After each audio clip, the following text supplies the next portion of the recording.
If silence could speak. This ghost forest in Washington state tells a story.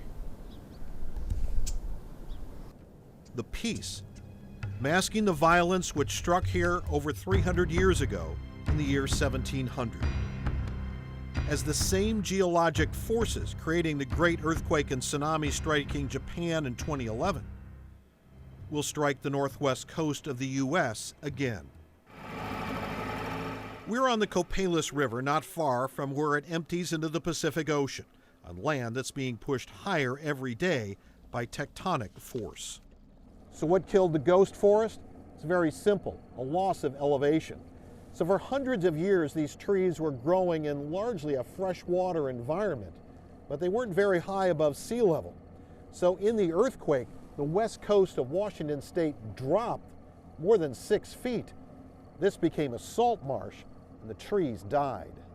And it's all generated from a 600-mile-long fault running off the Pacific coast, from Cape Mendocino, California, past Oregon, Washington, and British Columbia, Canada. The fault runs along a boundary of crustal plates making up the ocean floor that are, for now, locked to the western edge of the North American plate. Those plates pushing against each other, driving to the northeast and up. And when they release, all hell breaks loose. The next one likely to rank as one of the world's biggest earthquakes, a magnitude 9 plus. Ghost forests, and there are several in Washington and Oregon, are evidence. But there is more evidence that goes back not just hundreds, but thousands of years. From the Copalis River on Washington's west coast to Discovery Bay on the state's north coast, where geography captures wave energy.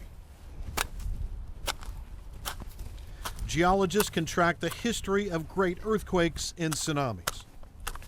Chopping away at a mud bank, Carrie Garrison Laney exposes the signatures from the past. This is an event. This is an unusual event. She's a geologist with Washington Sea Grant, working with the University of Washington. And there's another sand layer comparable in size to the one above it. What is gray is what stands out. Here there's definitely organic material, but there's also a lot of mud and silt. Sand pushed in by large waves, covered up by more mud. And this one has a radiocarbon date that suggests it's from 1700. Scientists say it will happen again, and the state of Washington, with participation from Oregon, is trying to get ready.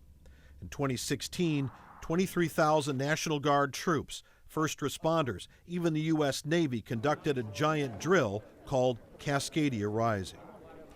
The expectation, in Washington alone, 8,500 people killed in the initial earthquake and tsunami, more than 12,000 injured, more than 500,000 buildings destroyed or damaged.